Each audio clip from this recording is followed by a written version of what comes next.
कार्तिक स्नान की 5 कहानियाँ। आइए सुनते हैं। सबसे पहली कहानी। किसी गांव में एक बुढ़िया रहती थी।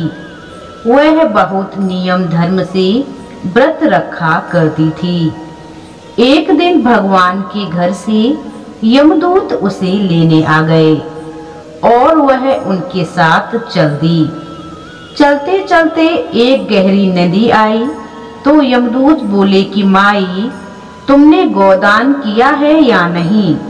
बुढ़िया ने उनकी बात सुनकर मन में श्रद्धा से गाय का ध्यान किया तो वह उनके समक्ष आ गई और बुढ़िया उस गाय की पूंछ पकड़कर नदी पार कर गई। वह यमदूतों के साथ फिर आगे बढ़ी तो आगे काले कुत्ते आ गए। यमदूत फिर बोले, कुत्तों को खाना खिला दिया था। बुढ़िया ने मन में कुत्तों का ध्यान किया तो वे रास्ते में चले गए। अब बुढ़िया फिर से आगे बढ़ने लगी तो रास्ते में कौवे ने उसके सिर में चोंच मारनी शुरू कर दी। तो यमदूत बोले कि ब्राह्मण की बेटी के सिर में तेल लगाया था। बुढ़िया ने ब्राह्मण की बेटी का ध्यान किया तो कौवे ने चोंच मारनी बंद कर दी। कुछ आगे बढ़ने पर बुढ़िया के पैर में कांटे चुभने लगे तो यमदूत बोले, खड़ाऊ आदि दान किया है या नहीं।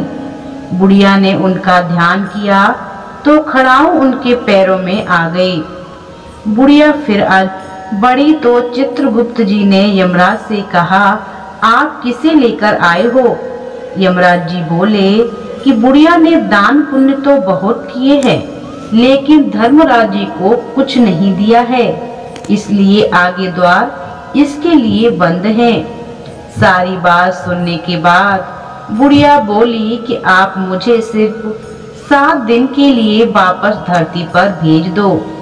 मैं धर्मराज जी का व्रत और उद्यापन करके वापस आ जाऊंगी। बुढ़िया माई वापस धरती पर अपने गांव आ गई और गांव वाले ने उसे भूतनी समझकर अपने अपने दरवाजे बंद कर दिए। वह जब अपने घर गई तो उसके बेटे बहू भी दरवाजे बंद करके बैठ गए। बुढ़िया ने कहा, मैं भूतनी नहीं हूँ, मैं तो धर्मराज जी की आज्ञा से वापस धरती पर 7 दिन के लिए आई हूँ। इन 7 दिनों में मैं धर्मराज का व्रत और उद्यापन करूंगी जिससे मुझे परलोक में जगह मिले। बुढ़िया की बातों से आश्वासित होकर बहू बेटे उसके लिए पूजा की सारी सामग्री एकत्रित करने लगे। लेकिन जब बुढ़िया कहानी कहती तब वह हुंकारा नहीं भरते, जिससे बुढ़िया फिर अपने पड़ोसन को कहानी सुनाती थी और वह हुंकारा भरती थी। 7 दिन की पूजा व्रत व उद्यापन के बाद धर्मराज जी बुढ़िया को लेने के लिए विमान भेजते हैं। स्वर्ग का विमान देख उसके बेटे बहू के साथ सारे गांव वाले भी स्वर्ग जाने के लिए तैयार हो गए। बुढ़िया ने कहा कि तुम कहाँ तैयार हो रहे हो, मेरी कहानी तो केवल पड़ोसन ने सुनी है, इसलिए वही साथ जाएगी। सारे गांव वाले बुढ़िया से धर्मराज जी की कहानी सुनाने का आग्रह करने लगे। तब बुढ़िया उन्हें कहानी सुना देती है। कहानी सुनने के बाद सारे ग्रामवासी विमान में बैठकर स्वर्ग चले जाते हैं। तो धर्मराज जी कहते हैं, मैंने तो विमान केवल बुढ़िया को लाने के लिए भेजा था। बुढ़िया माई कहती है कि हे धर्मराज, मैंने जो भी पुण्य किए हैं उसमें से आधा भाग आप गांव वालों को दे दो। इस तरह से धर्मराज ने ग्रामवासियों को भी स्वर्ग में जगह दे दी। धर्मराज महाराज, जैसे आपने बुढ़िया के साथ सभी गांव वालों को भी स्वर्ग में जगह दी, उसी तरह से हमें भी देना। कहानी सुनकर हुंकारा भरने वालों को भी स्वर्ग में जगह देना। दूसरी कहानी। गांव में एक बुढ़िया रहती थी। उसकी एक पुत्र वधू थी। कार्तिक का महीना आता था तो बुढ़िया 12 कोस नहाने जाती, लेकिन उसकी बहू वही पतीले में पानी डालकर कहती कि मन चंगा तो कठौती में गंगा। गंगा जी उसके लिए वहीं आ जाती। वह उस गंगा में अपना कार्तिक नहान कर लेती। एक बार कार्तिक नहाते हुए सास की नथ पानी में बह गई और बहकर वह बहू के नहाने वाले पतीले में आ गई, तो उसने वह उठाकर रख ली। सास घर वापस आई तो उदास थी कि उसकी नथ पानी में बह गई है। बहू ने सास को उदास देखकर पूछा, आप उदास क्यों हो? सास ने कहा कि मेरी नथ गंगा जी में बह गई है। बहू ने कहा कि अच्छा, वह नथ? वह तो मेरे पास है। सास ने पूछा कि वह तुम्हारे पास कैसे है? बहू ने कहा, सासू जी, आप तो 12 कोस कार्तिक नहाने जाती हो, मैं तो यहीं कटड़े में पानी डालकर कह देती हूँ कि मन चंगा तो कठौती में गंगा, और गंगा जी बहकर मेरे पास आ जाती हैं, जिससे मैं स्नान कर लेती हूँ। आज गंगा जी बहकर आई तो उसी में आपकी नथ भी आ गई, जिसे मैंने उठाकर रख दिया है। इस कहानी के बाद कहना चाहिए कि जैसे बहू की आई सभी के आए, लेकिन सास की आई वैसी किसी की ना आए। तीसरी कहानी। एक बुढ़िया माई थी।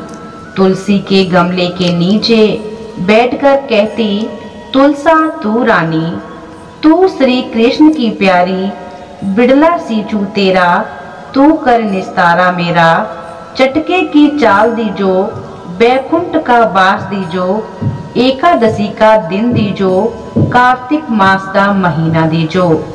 अब तुलसा माई सूखने लगी।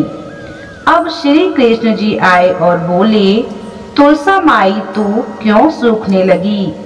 बोली, एक बुढ़िया माई आती है, वो कहती है, तुलसा रानी तू सुखदाती, तू ही कृष्ण की प्यारी, तेरा बिड़ला सींचू, चटके की चाल दीजो, पटके की मौत दीजो, श्री कृष्ण का कांधा दीजो, बैकुंठ का वास दीजो, कार्तिक का महीना दीजो, सो सब मैं कैसे दे सकती हूँ? तुम्हारी कंधा कहाँ से दूंगी? कृष्ण जी बोले, तू फिक्र मत कर, मैं सब दे दूंगा। एकादशी का दिन आया, कार्तिक का महीना आया। बुढ़िया माई का तुलसी के गमले के नीचे शरीर पूरा हो गया। सारे नगर के लोग उठाए, बेटा उठाए, पोते उठाए, बुढ़िया माई ना उठे। कहने लगे, पता नहीं क्या बात है, बुढ़िया ना उठे। इतने में कृष्ण जी एक छोटे से लड़के का रूप धारण करके आए और बोले, क्यों भीड़ लगा रखी है? सब बोले, इस बुढ़िया माई का शरीर पूरा हो गया है। बालक बोला, मैं भी देखूंगा जाकर। बुढ़िया के कान में बोले, बुढ़िया माई मैं आ गया हूँ, और पीतांबर की धोती बुढ़िया के ऊपर डाल दी, चंदन की लकड़ी फूंक दी। श्री कृष्ण की बात सुनकर बूढ़ी औरत हल्की हो गई। बूढ़ी औरत को मुक्ति मिल गई और वो श्री कृष्ण के कंधे पर बैठकर बैकुंठ धाम चली गई। ये कहानी जो भी पढ़ता है और सुनता है, श्री कृष्ण और तुलसी माता की कृपा से स्वर्ग में स्थान मिलता है। चौथी कहानी। एक समय एक इल्ली और एक भुन थे। एक दिन इल्ली ने भुन के सामने कार्तिक स्नान करने की इच्छा जताई, लेकिन भुन ने कार्तिक स्नान के लिए मना कर दिया। इसके बाद इल्ली ने तो राजा की बेटी के पल्ले से लगकर कार्तिक स्नान कर लिया, पर भुन जीवन में कोई धर्म कार्य नहीं कर पाया। कुछ समय बाद दोनों की मौत हो जाती है। कार्तिक स्नान के प्रभाव से इल्ली तो अगले जन्म में राजा की बेटी के रूप में जन्म लेती है और भुन अधर्मी होने पर गधा बना। बड़ी होने पर जब राजा ने अपनी कन्या का विवाह किया तो ससुराल जाते समय उसने अपनी पालकी रास्ते में ही रुकवा ली। जब राजा ने इसका कारण पूछा तो कन्या ने उस गधे को अपने साथ ले जाने की इच्छा जताई। तब राजा ने कहा, यह मत ले, चाहे और धन दौलत ले ले। पर कन्या ने गधे की ही जिद की और उसे अपने साथ ले गई, जहां उसने राजमहल में सीढ़ियों के पास बांध दिया। अब जब भी रानी महल से नीचे उतरती तो वह गधे के पिछले जन्म की बात करती, जिसे एक बार उसकी देवरानी ने देख लिया। उसने राजा को जाकर कहा कि आपकी रानी गधे से बात कर कोई जादू टोना करती है। इस पर राजा भी छिपकर उसे देखता था, तो वह उसे भी गधे से बात करती नजर आती। यह देखकर वह क्रोध से भरकर अपनी तलवार निकाल लेता है और रानी से पूछता है कि तू बता, क्या जादू टोना कर रही है। ये सुनकर रानी अपने व गधे के पूर्व जन्म की कथा सुनाते हुए बताती है कि कैसे वह कार्तिक स्नान से राजकन्या बनी। इससे कार्तिक स्नान का महत्व जानकर इसके बाद राजा ने भी रानी के साथ कार्तिक स्नान करने का फैसला लिया, जिसके बाद विधि पूर्वक कार्तिक स्नान करने पर राजा का महल धन धान्य से भर गया। कार्तिक स्नान का पानी गधे पर डालने से उसको भी मोक्ष की प्राप्ति हो गई। कार्तिक स्नान। पांचवी कहानी। एक नगर में एक ब्राह्मण दंपत्ति रहते थे। वे दोनों प्रतिदिन 7 कोस दूर गंगा और यमुना नदी में स्नान करने जाते थे। इतनी दूर आने जाने से ब्राह्मण की पत्नी थक जाती थी। एक दिन उसने अपने पति से कहा कि हमारा एक पुत्र होता तो कितना अच्छा रहता। पुत्र के बहू आती तो हमें घर वापस जाने पर खाना बना हुआ मिलता और बहू घर का भी सारा काम कर देती। अपनी पत्नी की बात सुनकर ब्राह्मण ने कहा कि तूने बात तो सही कही है, चल मैं तेरे लिए बहू ला देता हूँ। ब्राह्मण ने कहा, एक पोटली में आटा डालकर कुछ मोहरें रख दे। ब्राह्मण के कहे अनुसार उसने पोटली बांधकर दे दी। पोटली लेकर ब्राह्मण चला गया। ब्राह्मण सफर के दौरान यमुना के किनारे बहुत ही सुंदर लड़कियां दिखाई दी। वे रेत में घर बनाकर खेल रही थीं। उसमें से एक लड़की ने कहा कि मैं अपना घर नहीं बिगाड़ूंगी, मुझे तो रहने के लिए ये घर चाहिए। लड़की की बात सुनकर ब्राह्मण मन ही मन सोचने लगा कि बहू बनाने के लिए यही लड़की उचित है। जब वह लड़की जाने लगी तो ब्राह्मण भी उसके पीछे पीछे उसके घर तक चला गया। वहां जाकर ब्राह्मण ने उस लड़की से कहा, बेटी, कार्तिक माह चल रहा है, इसलिए मैं किसी के घर खाना नहीं खाता। मैं अपने साथ आटा लेकर आया हूँ। तुम अपनी माता से पूछो कि क्या वह मेरे लिए आटा छानकर 4 रोटी बना देंगी। यदि वह मेरा आटा छानकर रोटी बनाएंगी तो ही मैं रोटी खा लूँगा। लड़की ने जाकर अपनी माँ से ये सारी बातें बताईं। माँ ने कहा, उचित है, जाकर ब्राह्मण देव से कह दो कि वह अपना आटा दें, मैं रोटी बना दूंगी। जब वह आटा छानने लगी तो आटे में मोहरें निकली। वह सोचने लगी कि जिसके आटे में इतनी मोहरें हैं उसके घर में कितनी मोहरें होंगी। जब ब्राह्मण खाना खाने बैठा तो लड़की की माँ ने उस ब्राह्मण से पूछा, क्या आपका कोई लड़का है और क्या आप उस लड़के की सगाई करना चाहते हैं। यह सुनकर ब्राह्मण ने कहा कि मेरा लड़का काशी में पढ़ने गया हुआ है, लेकिन यदि तुम कहो तो खांड कटोरे से विवाह करके तेरी बेटी को अपने साथ ले जाऊं। लड़की की माँ ने कहा, ठीक है ब्राह्मण देव। इस पर लड़की की माँ ने लड़की की खांड कटोरे से शादी करके ब्राह्मण के साथ उसे विदा कर दिया। ब्राह्मण ने घर आकर कहा, रामू की माँ दरवाजा खोलकर देख, मैं तेरे लिए बहू लेकर आया हूँ।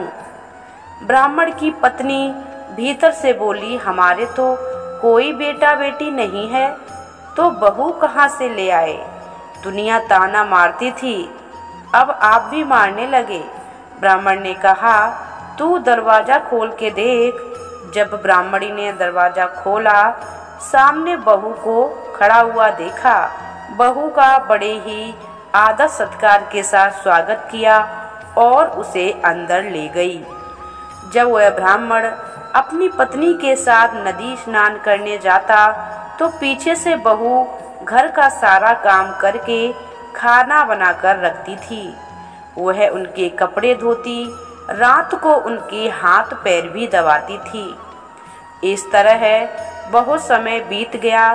ब्राह्मणी ने अपनी बहू से कहा कि बहू, कभी भी चूल्हे की आग मत बुझने देना और मटके का पानी खत्म मत होने देना। परंतु एक दिन चूल्हे की आग बुझ जाती है।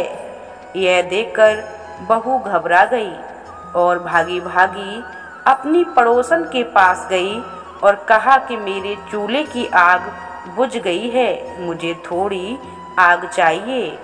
मेरे सास ससुर सुबह 5 बजे से गए हुए हैं, वह थके हुए आएंगे, इसलिए मुझे खाना बनाना है।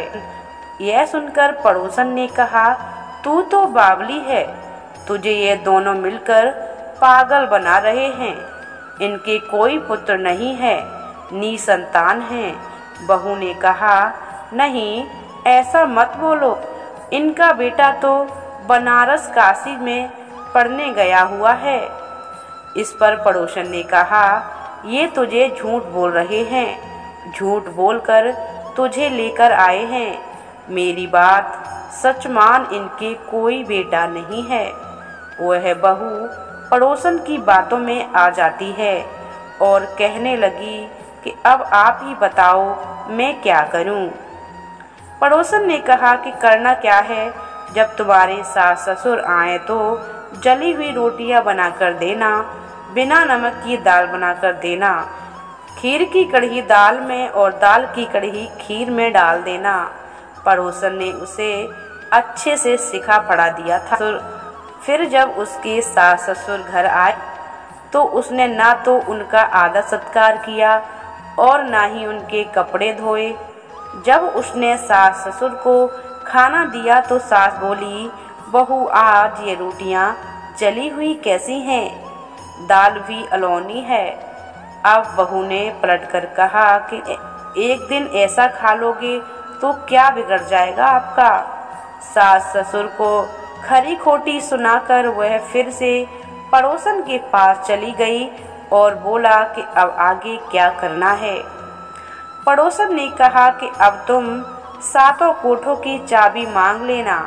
अगले दिन जब भी स्नान करने के लिए जाने लगे तो बहू अड़ गई कि मुझे तो 7 कोठों की चाबी चाहिए। तब ससुर ने कहा कि इसे चाबी दे दो। तब सास ने बहू को चाबी दे दी। सास ससुर के जाने के बाद जब बहू ने दरवाजा खोल देखा कि किसी में अन्न भरा है, किसी में धन भरा है और किसी कोठे में बर्तन पड़े हैं। जब उसने सबसे ऊपर का 7वां कोठा खोला तो देखा कि शिव जी, पार्वती, गणेश जी, लक्ष्मी जी, पीपल पथवारी, कार्तिक के ठाकुर, राई दामोदर, तुलसी जी का बिड़वा, गंगा यमुना और 33 कोटि देवी देवता विराजमान हैं। वहीं पर एक लड़की चंदन की चौकी पर बैठा माला जप रहा है। यह सब देखकर उसने लड़के से पूछा, तुम कौन हो? तब लड़का बोला, मैं तेरा पति हूँ, अभी दरवाजा बंद कर दे। जब मेरे माता पिता आएंगे तब दरवाज़ा खोलना। यह देखकर बहू बेहद ही प्रसन्न हुई और 16 श्रृंगार पहनकर सुंदर सी लगने लगी। सास ससुर का इंतजार करने लगी। उसने अपने सास ससुर के लिए अच्छे अच्छे पकवान बनाए। जब उसके सास ससुर घर पर आए तो उसने उनका आदर सत्कार किया और प्रेम पूर्वक खाना खिलाया। हाथ पैर दबाने लगी। हाथ पैर दबाते हुए बोली, माँ आप इतनी दूर गंगा यमुना स्नान करने के लिए जाती हो तो आप थक जाती हो, इसलिए आप घर पर ही गंगा स्नान क्यों नहीं करती हो। यह सुनकर सास कहने लगी कि बेटी गंगा यमुना घर पर तो नहीं बहती हैं।